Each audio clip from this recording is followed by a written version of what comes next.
Dodo birds are one of the most popular examples of extinction, showing up in books, TV shows, movies, and even being used as mascots and emojis. They're represented as fat, slow, and extremely stupid. The word dodo has even become an insult as a way to describe someone as dumb. The tale is as old as time. The dodo bird was evolutionarily doomed to fail from the beginning, and was practically put on Earth to be easy takeout for the Dutch until they ate them into extinction. But none of this is true. From the true reason dodos went extinct, to explaining how people didn't believe animals could go extinct in the first place, I'm here to defend the dodo and stop the extreme web of lies the poor dodo has been trapped in for ages. To truly understand the dodo bird, we need to start from the beginning. Not just the beginning of the dodo bird, but the beginning of where they live.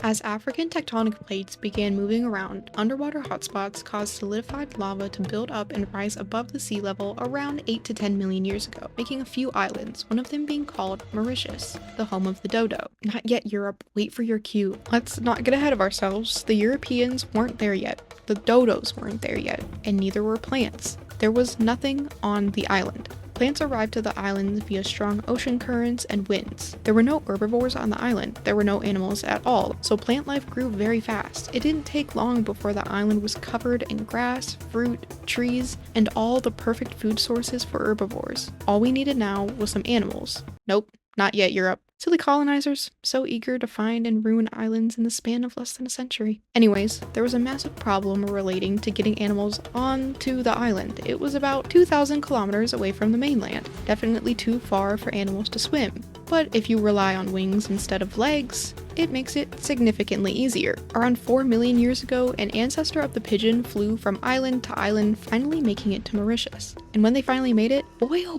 boy, it was practically bird paradise. Fruit and seeds galore, so much grass, so many trees, and most importantly, no predators. Not a single one. Because of the complete isolation, lack of predators, and abundance of food, dodos became very large, growing from about 15 centimeters to 3 feet, or 1 meter tall. This is a very common evolutionary trait in animals and even plants that's been seen across the globe called island gigantism. Island gigantism is defined as an evolutionary process where species located on islands grow larger than their mainland relatives, often because of reduced competition and fewer predators. Along with their bodies, their beaks grew too, to accommodate a primarily fruit-based diet.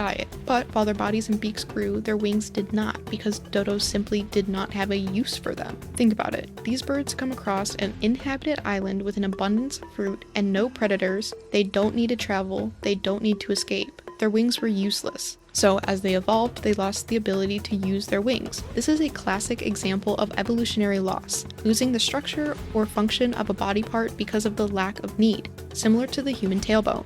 And while the dodo was losing physical traits, they were losing one of the most important mental traits for an animal.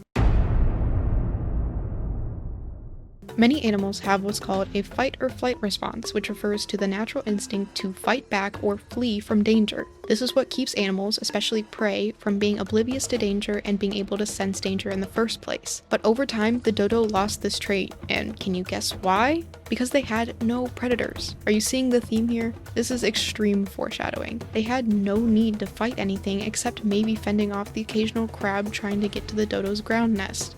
And they had no need for flight, both literally and metaphorically, because they were on top of the food chain. And don't get it wrong, these evolutionary changes were not the dodo getting more dumb or worse. They were simply adapting and evolving to their environment like any animal does. They grew larger because they had an abundance of food, stopped flying because of their lack of need, and grew accustomed to their surroundings and felt comfortable enough to not need to have a fight or flight response. It would be similar to dropping a human in the middle of a desert and calling them stupid for not being able to survive. Dodos survived many challenges over the millions of years of their existence. They survived volcanic and oceanic storm activity for millions of years. There's even evidence of dodos being smart enough to have a breeding season, allowing enough time for the chick to fully mature before the seasonal storms began. Dodos were perfectly stable in their environment, and the only thing that could truly put a wrench in their system was a huge variable change. Surely there won't be any, right? I said, surely there won't be. The Dutch settled on Mauritius in 1638. They were the first people to settle on the island, but not the first to visit. It is theorized that Arab sailors were the first to visit the island in the 10th century, followed by the Portuguese between 1503 and 1507, coining the island as Serene Island, which may be a reference to the dodo, as serene roughly translates to swan or big bird. The Dutch first visited the island in 1598, which was when the first dodo spotting was recorded, but they did not settle.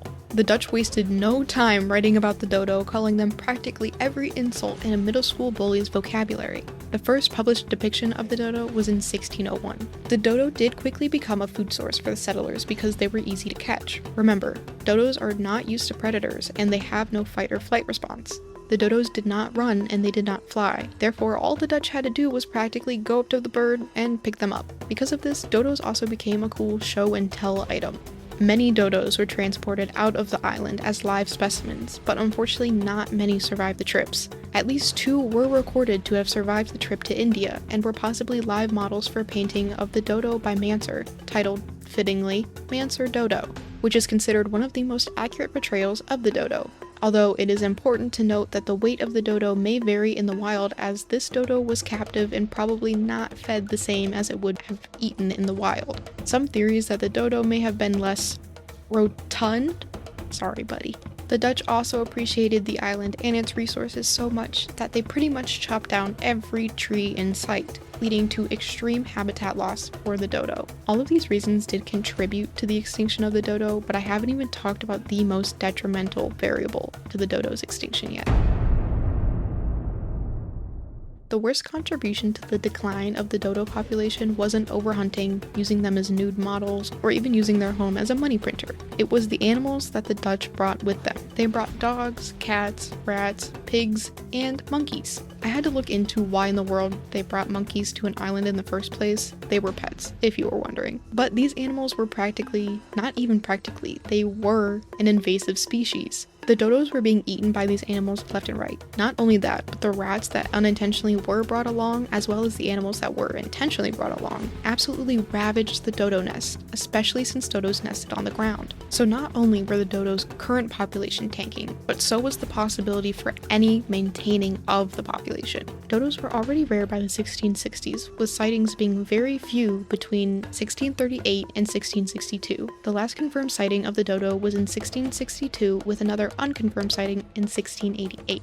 The estimated extinction date is 1693, with a confidence interval of between 1688 and 1715, according to possible sightings. The Dutch halted efforts to settle on the island after they struggled to survive pest infestations, which is a little bit ironic, cyclones, flooding, and droughts.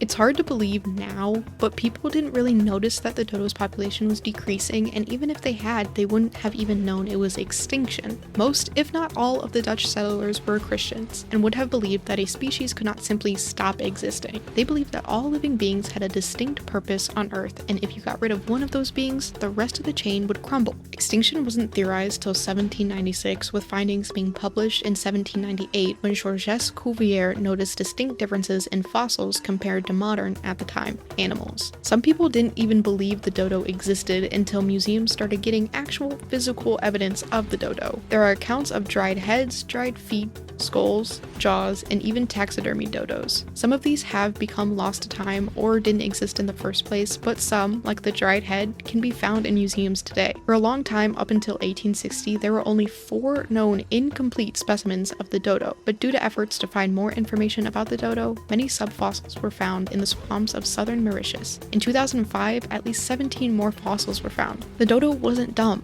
and it wasn't doomed to fail. It was a victim of greedy humans. It was a victim of colonization. Dodos are far from the only example of an animal going extinct because of the irresponsibility and ignorance of humans. Today, 26 museums have significant evidence and material of the dodo, allowing for the dodo to continue being one of the best examples of island gigantism, evolutionary loss, extinction, and why conservation efforts are so important.